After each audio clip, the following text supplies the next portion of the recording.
So tell me about when you married your husband. Well, I was 19 years old, and he was 22, and we got married at Mather. We were both in the service together, and his sister came back from New York, flew out and was my maid of honor. His family, we got married on his mother and father's 25th wedding anniversary. They couldn't come, but we did it so that they would have that. And it's coming up the 10th tomorrow. How many years would it have been? Is today the 10th? Yeah. It hurt for a lot of years, but it doesn't hurt that much now. It just gets softer. And then we were, excuse me, we lived in Sacramento, and Marvin took a job at a gas station to supplement our income so we could pay our rent. And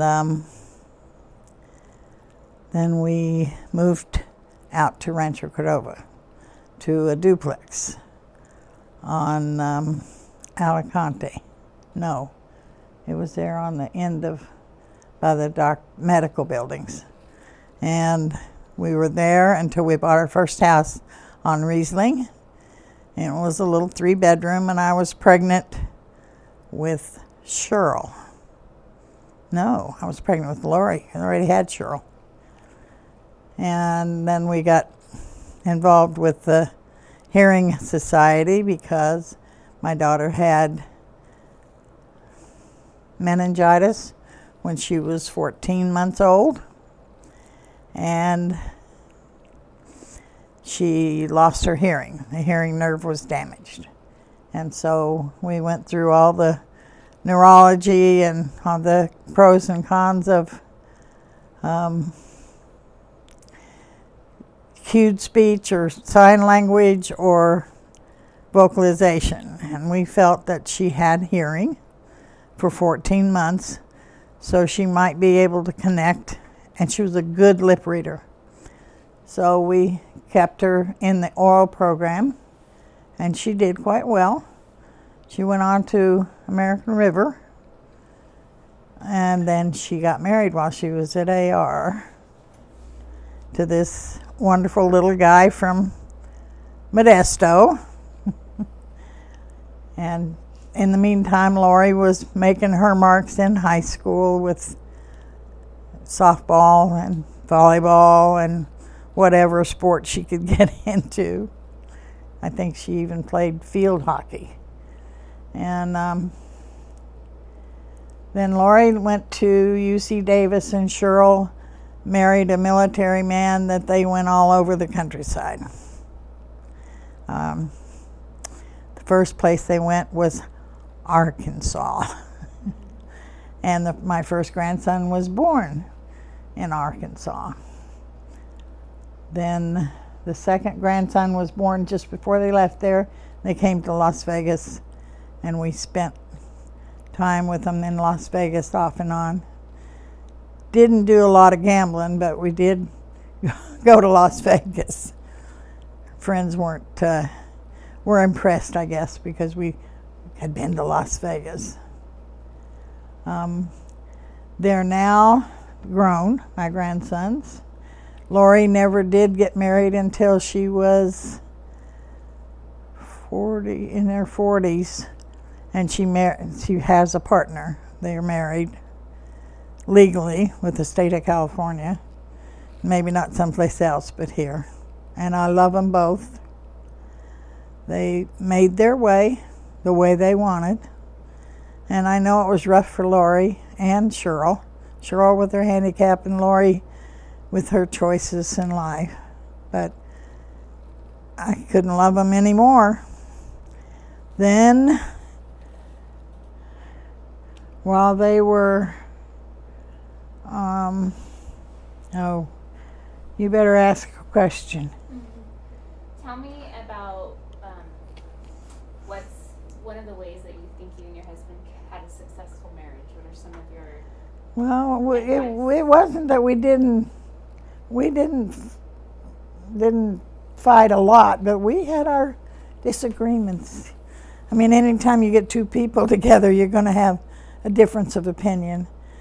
And we had quite a few, but we always, one or the other gave in, and it wasn't always one, you know. And you've got a glare in your car. sometimes I'd come out from work and find a card in the seat of my car with an apology. And sometimes he'd come home to a nice cooked dinner with my apologies. You just can't, everybody can't win all the time, and that's something you have to learn in all relationships. I now have a red hat fetish, I guess. At one time when I was at home and driving, I belonged to 4. But now that I'm had to give up my license, I only belong to 1, and I have a dear friend that takes me to those meetings and those events, and we're called the Bodacious Broads. Some of us are, and some of us aren't. I know you guys are going to take pictures of the red hats around. And when I moved, I knew I would have to downsize because I lived in a 4-bedroom house for 45 years. And you accumulate a lot of stuff. So I had to decide what was more important, and the memories were more important. So brought all the pictures that I could, got all of them up that I can. The rest are going to have to go up on the walls of my kids' houses. And that's what Cheryl was coming for, was to go through those 2 boxes of pictures back there in the corner behind the bed. And the bookcases I'm real proud of. Marvin did a good job on those. And everything else is part of, that was a part of a couple, and now it's only 1. Sold the other one. And I've broke my ankle in October, so I've been kind of learning to live with not such a great ankle. Because when they set it crooked. It's the bone, it's about that far off the bone, the ankle bone there. It's about that far off. So you don't have to put that in. And I really like it here. The food's not the greatest, but when you're in a place eating the same food all the time, it does get not the greatest. I liked it food at first, but we have a lot of people here that are even worse off than I am, so I feel lucky that I can at least go down to meals and keep somewhat of order in my room. But we do have housekeepers, so it's not dirty, it's just messy. And can you tell me some of the greatest lessons you think you've learned in your life, or like a lesson? Oh, you learn a lesson every day. It's not like you one day, not with me anyway. The revolution is every day there's something you learn, and you thank God for. I know you don't want me to talk about my religion, so I won't. You can talk about anything you want, Sandy. Well, I just feel that I'm here because God wanted me to be here, and He'll reveal to me what I need to do. And that was basically the same philosophy I've had since I was very young. That things that happen are supposed to happen. Sometimes I put my spin on them, and that's not so good. But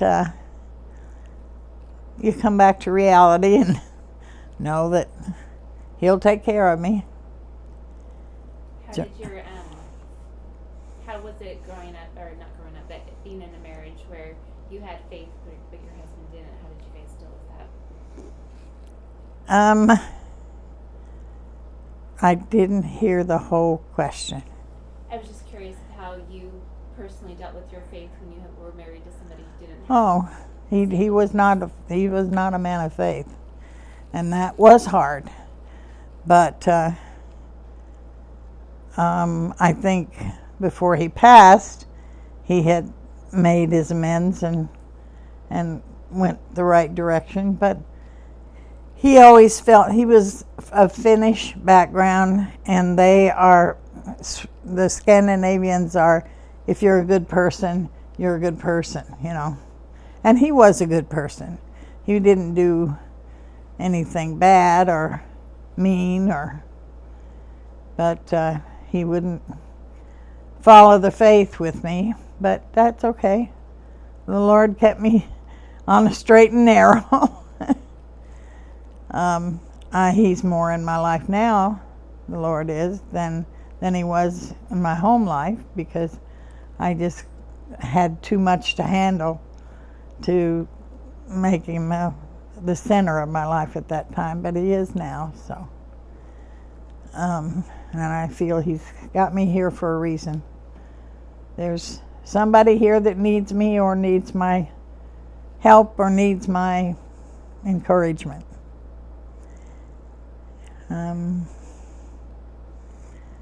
My kids and my brother and his family was supposed to come up tomorrow, but my brother has been very ill, and so he can't come, but his kids are all coming up and taking me to brunch tomorrow, and then they're going to Modesto to a wedding.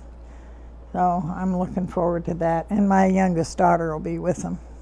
So we'll have a good time tomorrow, and that'll be another blessing. Have any more questions you want to ask?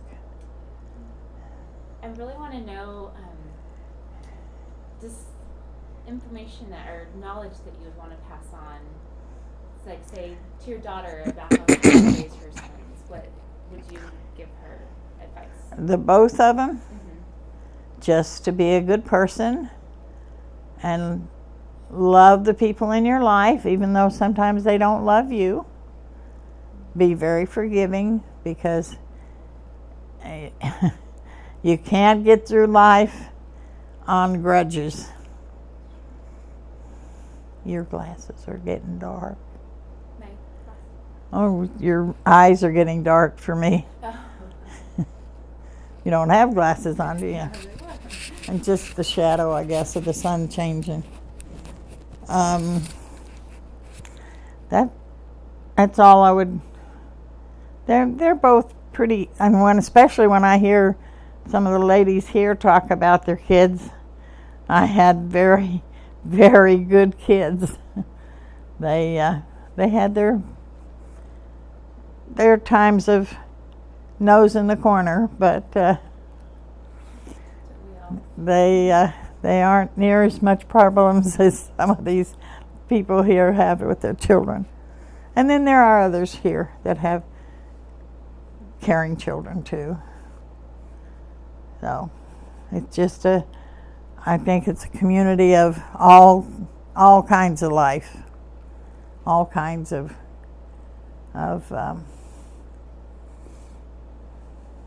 temperaments. And how about being a grandmother? What kind of joys have you experienced? I loved them.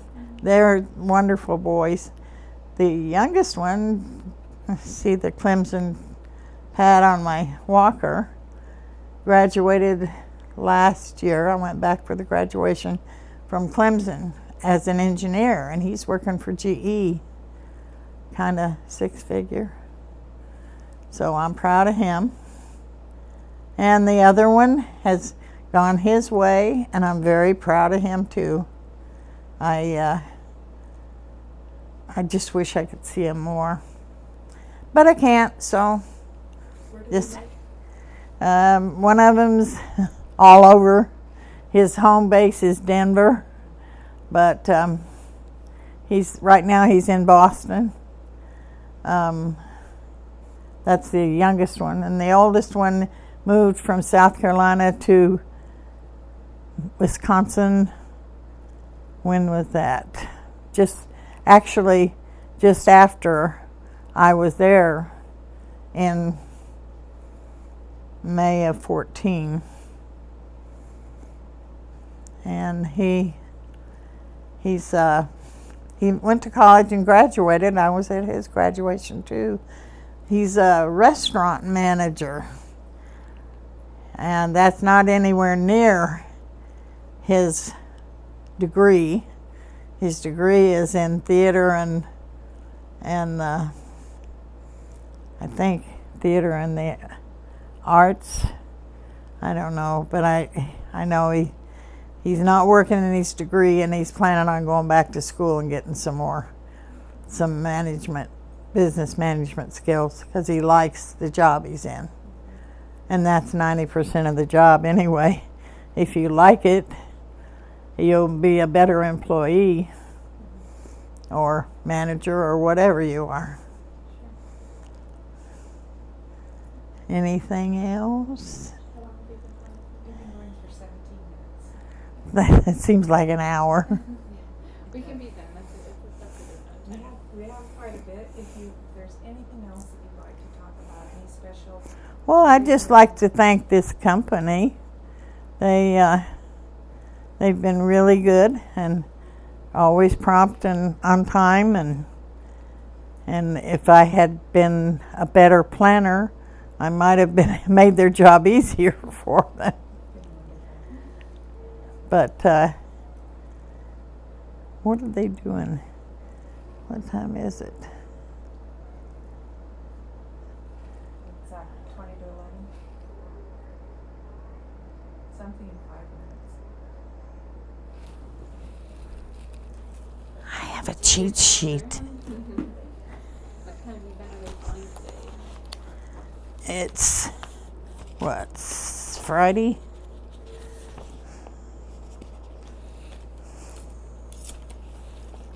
The 10th? It is the 10th. Mm-hmm. Oh,